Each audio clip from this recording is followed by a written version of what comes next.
The wind swept across the open plains as the wedding guests gathered outside the small wooden chapel. The rancher, Ethan Cole, stood tall in his black suit, his hat held respectfully against his chest. His hands were rough from years of work, but his heart was trembling in a way no cattle stampede ever made him feel. Today, he was getting married, to the woman everyone whispered about.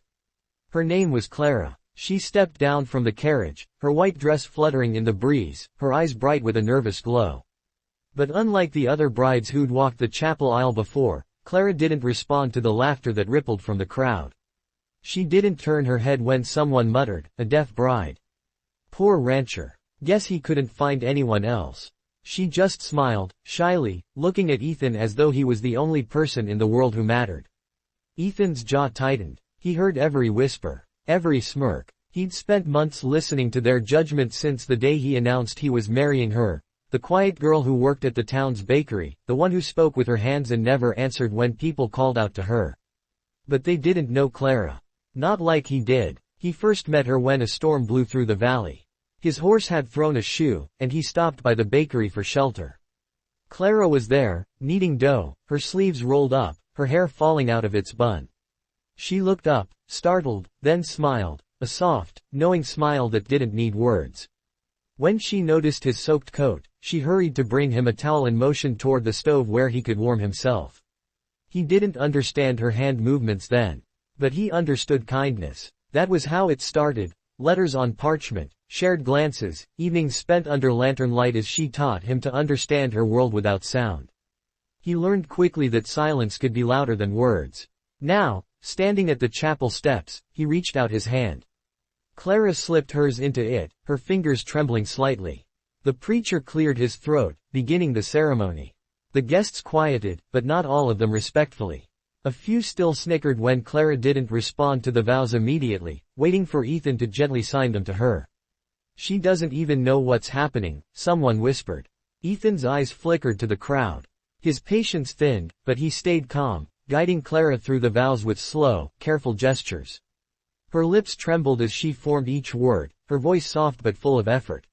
She'd practiced for weeks, every syllable, every sound, to make this moment perfect. When the preacher finally said, "You may kiss the bride," Ethan leaned forward, brushed a tear from her cheek, and whispered, "You did perfect." The crowd clapped politely. Some forced smiles. Some looked away. At the reception, the air was filled with music and chatter. Clara sat quietly at the table, watching everyone with a gentle smile. The women from town whispered near the punch bowl, their words slicing through the air. "She can't even talk properly. She probably won't be much of a wife. She'll never understand him." Ethan heard every word. When it was time for the first dance, Clara hesitated. She couldn't hear the music, but she could feel the vibrations through the wooden floor. Ethan took her hand and led her to the center. He placed her palm on his chest so she could feel the rhythm of his heartbeat. "This is our music," he signed to her with a smile. Her eyes lit up. Slowly, gracefully, they began to move together. The laughter died. One by one, the whispers faded into silence. Clara followed Ethan's lead, her dress gliding like a soft cloud, her head resting against his chest. The rancher's boots moved in perfect rhythm, his hands guiding her like the melody itself. When the music ended, she looked up at him, tears shining in her eyes. She couldn't hear the applause, but she saw the hands clapping, the smiles spreading. She didn't know they weren't clapping for the dance. They were clapping because, for the first time, they saw something pure. But not everyone applauded. An older man at one of the tables, Mr. Turner, a wealthy landowner, snorted. "Pretty little show," he said loudly. "But let's be honest, Ethan. You could have had any girl in this town. Why marry one who can't even talk to you properly?" The room fell silent. Ethan turned, his hand still holding Clara's. He looked at Mr. Turner with eyes as cold as the steel of his spurs. He didn't raise his voice. He didn't shout. But every word he spoke cut through the air like a blade. "She hears more than any of you ever will," he said quietly. "She hears the things that matter, the sound of honesty, the rhythm of kindness, the tone of truth. When I'm angry, she doesn't need to hear my voice to know what's in my heart. When I'm tired, she reads it in my eyes. When I love her, she feels it without me saying a word. Can any of you say the same?" No one moved. Ethan turned to Clara and gently signed, "You're better than all of them." Her eyes filled with tears as he kissed her forehead. The silence that followed was heavier than the wind before a storm. And then, slowly, one person clapped. Then another. Until the room filled with applause, real this time, not polite. Weeks passed after the wedding, and something changed in town. People who once whispered began stopping by the ranch with small gestures of kindness. The same women who had mocked Clara began asking her to teach them how to say, "Thank you," and "Good morning," in sign language. The baker who once refused to hire her now told everyone how her pastries sold out faster than anyone else's. Ethan watched it all quietly, never saying, "I told you so." At night, he'd find Clara sitting on the porch, watching the stars. She loved the night sky, it spoke to her in silence. He'd sit beside her, wrap an arm around her, and sign, "Do you hear it?" She'd smile and press her hand against his chest. "Yes," she'd sign back. "I hear everything." And in that quiet, where the world thought nothing could be heard, their love spoke the loudest. The days after the wedding were long and golden, the kind of days where the air itself seemed to hum with warmth and the promise of peace. The ranch stretched wide and untamed under the sun, its fields dotted with cattle and wildflowers swaying in rhythm with the wind. Clara woke early each morning, her fingers brushing the cool linen sheets before she slipped quietly from bed, her bare feet touching the wooden floor. Ethan always stirred when she left, even though she tried to move like a whisper. He would watch her through half-open eyes as she tied her hair, the morning light soft against her skin. She never needed to hear the world to understand it, she saw it in the smallest of movements. The flicker of the curtain, the rise of the kettle steam, the way a leaf trembled before the wind came through. When she stepped outside, the ranch hands were already at work. They tipped their hats politely now, no longer the skeptical looks they once gave her. Some had even started learning simple signs.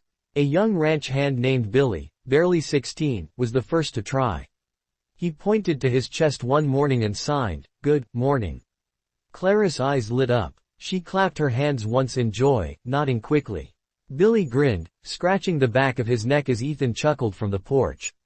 Little by little, the silence that once separated her from the world began to fade, not because she had changed, but because others were learning to listen in her way.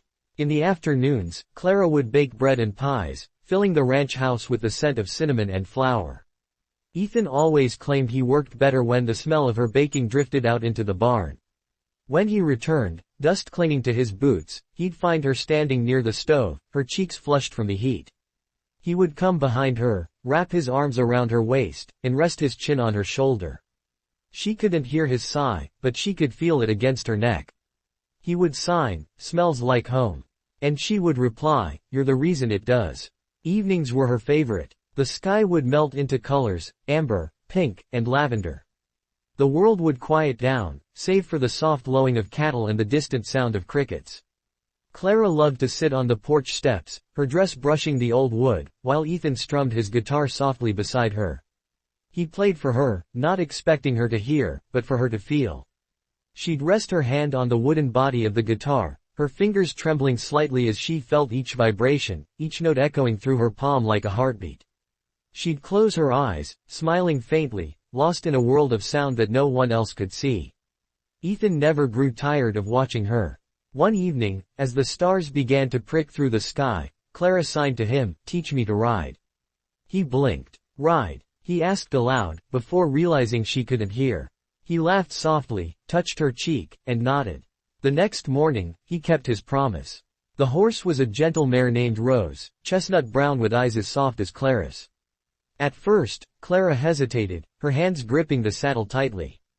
But Ethan stood beside her, his palm on hers, his eyes steady and calm. "You can do it," he signed slowly. She nodded, taking a deep breath. The moment she found balance, something shifted in her. The fear melted away. Rose moved slowly across the field, her hooves pressing softly into the soil. The wind caught Clara's hair, lifting it like ribbons in the air. Ethan jogged beside her, laughing. "That's my girl," he shouted, even though she couldn't hear him. But she turned, smiling wide, as if she had. From then on, Clara rode every morning. She loved the feeling of movement, the way the world seemed to dance even in silence. She learned to communicate with the horse through touch and motion, guiding it gently with confidence that surprised even Ethan. One afternoon, while Ethan was mending a fence, he saw her galloping across the ridge, her dress fluttering, her laughter, though soundless, visible in every part of her being. He leaned on the post, his chest swelling with quiet pride. Life on the ranch began to change in small, beautiful ways. The townsfolk started visiting more often. They brought pies, flowers, and sometimes awkward apologies wrapped in polite conversation. Clara welcomed them with warm smiles and gentle gestures.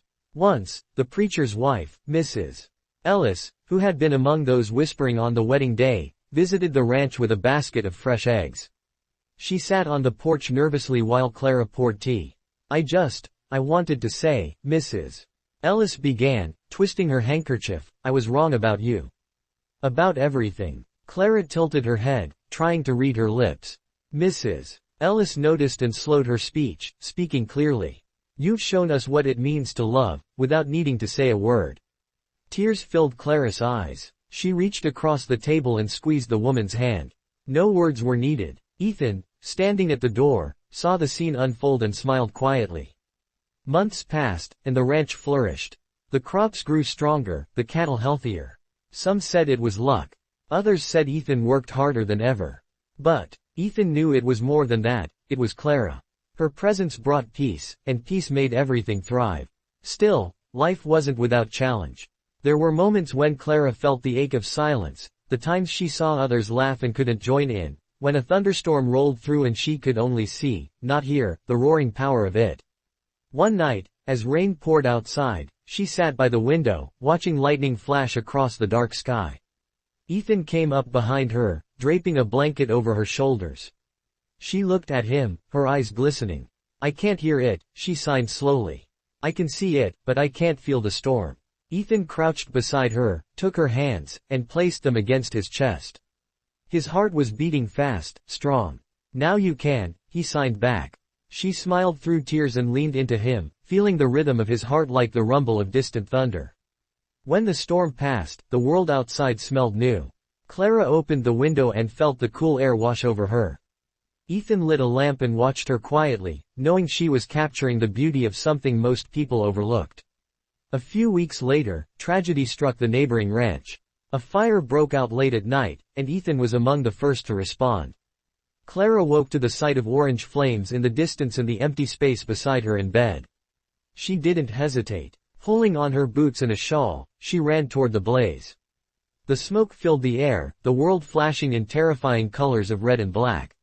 She couldn't hear the shouts or the crackling of fire, but she could feel the chaos, the vibrations through the ground, the flicker of light, the heat against her skin. When she reached the ranch, she saw Ethan struggling to guide the last of the cattle out of the burning barn. Without a thought, she grabbed a bucket, filled it with water, and joined the others. Clara. Ethan's voice broke through the smoke. He reached for her, pulling her back just as part of the roof collapsed behind them.